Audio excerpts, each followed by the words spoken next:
Amawulire agava ku Fangon si malungi wetwogereranga Alien Skin akwatiddwa era ono asindikiddwa eruzira paka ennaku z'omwezi nga 17 Desemba. Bano nno bagenze ne bakola akavuyo ku ddwaliro ery'Ensambya gye babadde batutte mukwano gwabwe okuba nti nno ajjanjabibwa oluvannyuma lw'okufuna accident wadde nga munnange ekyaviiriddeko okufa kw'ono mukwano gwabwe tekinnaba kuba nti nate kitegerekeka bulungi. Bwe bamutuusiza mu ddwaliro ebyembi munnange ono teyasobodde kuba nti n'obulamu bwe babutaasa. Bo ne bajja nga babanja omulambo oba nga baagala munnange omuntu waabwe. Kaakati awo mu kwavuvuŋŋana awo nti kigambibwa mbu waliwo ssente ezabbiddwa era kigambibwa mbu waliwo abakuumi abaakubiddwa era nga bakubibwa abantu bano aba Fangoni oba baggayi ba Fangoni. Bwe bityo nno webiri. Kaakati poliisi munnange ekutte Alien Skin era ono munnange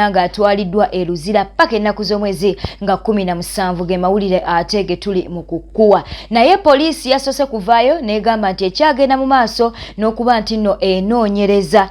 Poliisi yavuddeyo n'egamba nti bakyagenda mu maaso n'okuba nti no banoonyereza bafune abantu abalabikidde mu katambi nga munnange bavuma ng'ate munnange batuusaako obulabe abakuumi ku ddwaliro eryo okwossa n'okuba nti nno ab'eddwaliro bagamba nti waliwo ssente ezaabuze oba ezabbiddwa n'ebintu byabwe ebyayonoonese. Alien Skin n'abantu abalala bakakkanye omusawo ono ne bamukuba ne kuba asikale abazze okumutaasa nabo ne babakuba era bonna bali n'eddwaliro awo Nsambya bafune obujjanjabi ebisago bye bafunye. Poliisi yazze n'eggyayo omulambo guno n'egutwala mu ggwanika Mulago era yeeyongedde maaso n'okugwekereza omuntu ono yafudde ki naye biyitiŋŋana mbu kabenje motoka yamulemeredde n'agezaako ogibuukamu tewe yabuukidde n'asanga ekisenge bwebityo bwekigambibwa tetutanabakakasa naye ng'okunoonyereza kukufanisa okuzuulira ddala kwaffe kasi tuginoonyerezaako nga ttema. Then ku sayidi eri poliisi yaffe y'Ekabalagala enoonyereza ku buvuyo bwabadde ku ddwaliro Ensambya. Omusawo Zaidi n'abasikali babiri Muyanda Anthony ne Odongo Alex abaakubiddwa ku ddwaliro era nga waliwo ebyababbiddwako mu mbeera eyo okubakuba. So tunoonyereza ko kukyagenda mu maaso twaddala kakasiza ddala kituufu ono omwami nga bwe balumiriza yabadde Alien Skin nga yafuuliddemu akakoosi kano akakoze fujjo oba era bwe kinaaba kikakasiddwa tujja kuba tubategeeza ekyokuddako naye ng'ekigendera kyakwaba nti tukwata abo bonna ababadde emabega w'ekikola kino. Mu mawulire amalala oluvannyuma lwa Winnie Byanyima okuvayo ne yeekubira endulu nti omwami we yakoma okumulabako ku Saturday era ono n'ategeeza nti no yafunye amawulire ng'ono munnange yawambiddwa abakulu mu gavumenti kyaddaaki munnange ate Dr. Kizza Besigye bamaze ne babeera nga bamuleeta era nga munnange ono nno ali mu kuba nti n'avunaanibwa emisango okuli egy'okuba nti no yayina pisto.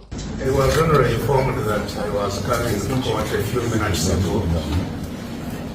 I have not been in contact with any person since we were arrested from Nairobi. So I could not have taken a brief to the lawyers.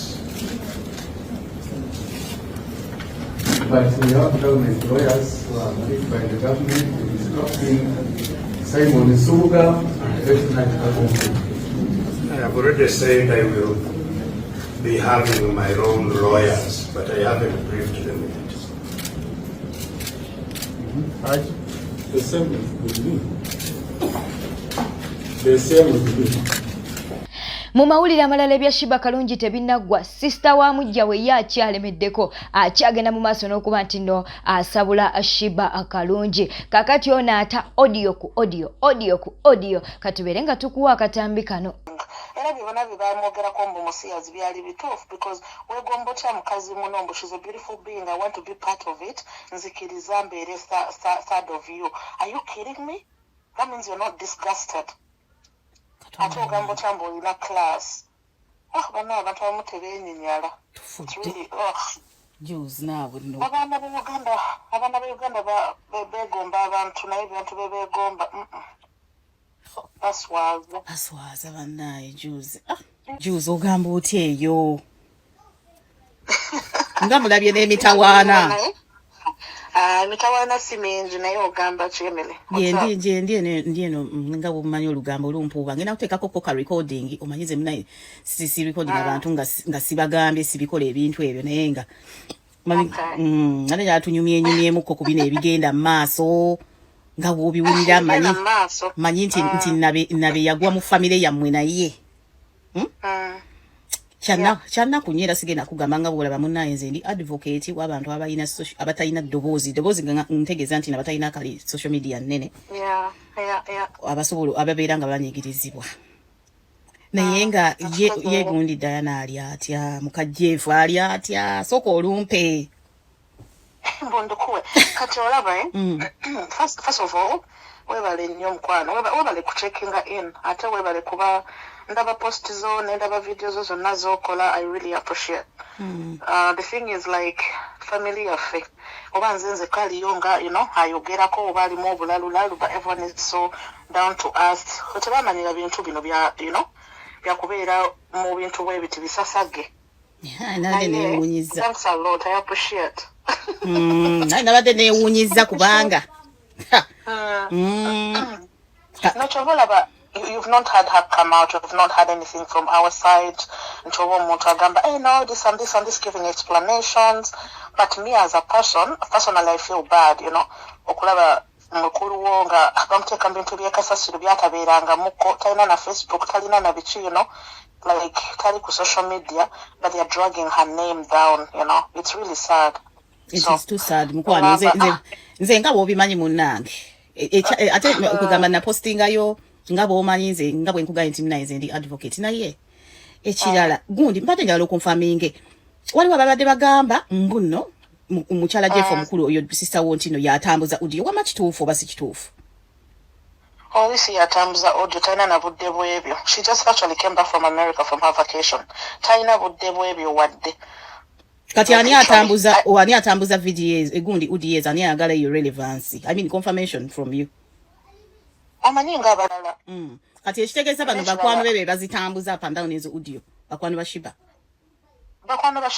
She's the one doing all that, by the way. My sister has no interest in being known, in being famous, or not take her business out there. She's busy working, she's busy with the family. We, the family, we know those things already for a very long time already, for a while at least. Emily,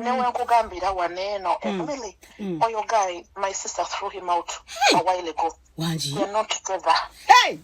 They are not. Jeff ali ku street. Jeff Aliku Street asula mu bulumu 30 pounds, 40 pounds a night. He has nothing going on. Fanti tumanyi nti mugagga. Sister wange yamuthrowinga out.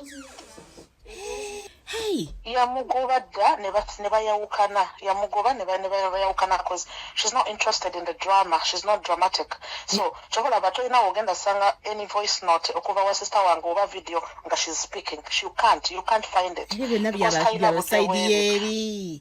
But when you look at, like, for example, if you look at like the videos Shiba is posting right now, at the rate she's posting, she's like under pressure. Kuba, she knows the truth. Omusajja bamumusuulidde naye agenda musuzaawa agenda mukolera ki because Shiba ajja kwendinga yasinzikidde ne Jeff ez'okulya tufudde ekitegeeza nti Jeff munaku nnyo nti Shiba kakati yagenda omuliisanga era agenda muliisa because eri gye yali akola kusala bedi ya uncle we nabo he's just an employee whereby the job is going at 10 cent abadenga. My sister is the one like funding the family, you understand, because she has a good job. Abadde mu byakweyiya obwo obushobo nabona bwakolanga leeta abantu asooka kunganya busente mu bantu bangi era oyinza olowooza afuna sente talina sente zafuna because at the end of the day it's all in loans era abalina osasula amabanja tufudde bannange kitegeeza Shiba atomedde breadwinner ye mukazi breadwinner abadde my sister yonga just kweyiya bweyiya naye olwokuba abakazi b'e Uganda bambali so desperate she was too blind to even see the truth. Maama nyebo tufudde kati omwana taafune butuuze bwa Bungereza omwana watu mama tusuubira tete obutuuze bitya omwana kati omukazi waba yasuddewo omwana omusajja omwana bagenda kuleeta shiba omwana bamufunira obutuuze si bwe kiri Emily darling don't be misled Wanji tagenda mufunira butuuze that is a joke darling he can't kubanga he's not British you know he's not si British why not British ngate bali bafumbo No, he only has 5 years, and it was gonna be well. Okay, you know, like you marry someone, blah blah blah. No, chumali is a kati. But they know could be deciding. I think in January or something. My sister yamuka Uganda, so empapula yaze yo no neramu because my sister already reported nagamba nzo yote tuchali fenna. You understand? Eshigeza tusubira baby washiba. Bagenda zala kana akali British. Alabi enaku akana genda zala kana Uganda nga kasoga nga kajinja. Hey! Katonda wange yyo na time mbadde manye ti aludde Bulaayi yali akola ki okufuna empapula aludde Bulaayi naye nga ate agirira mu mpapula z'abantu abalala yino ebintu by'okubaatisa mama nnyo so nga my sister yamuyambako awo biki finally yali badde oba abufuna because of course it's always probation but with all this going around especially you know what it is laws about marriage if you cheat and sleep with someone else outside your marriage it's taken very very serious so empapula mye yeah mama nyabo kati shigeza era abantu badaloza yazadde omwana agenda zaala shigeza mwavu ngate n'empapula tayina kuba kati ugambye nti eri kusala baby akolera distant No, of course, it's just his uncle, but he's not the owner. He acts like he's the owner of it, but he's not at all. He's just an employee. Mama. I tell you, your family, they are not happy with him. Even his own family on his side, you know, they're all not happy at all. Jesus. Like bam boycotting, you know. Hey. You know, like there's that thing of families is respected and stuff, and then it also depends on who you're with, you know. So they cannot believe until he stood so low to be with such a person, especially the way they did it. It was so bad. How? Uganda. Anti kati bagamba musajja musiraamu he's allowed 2 women. I don't know chibachiwandika wanae waba yali agala 2 women then yali chogedde nagamba you know what I'm a Muslim I want to marry someone else but not kuchire etambo this is my friend Bwete etambudde obadde mulabi mulungi wale kwekumira ku Newspack channel subscribinga likinga leka obaka bwawo mu comment section beera bulungi weeraba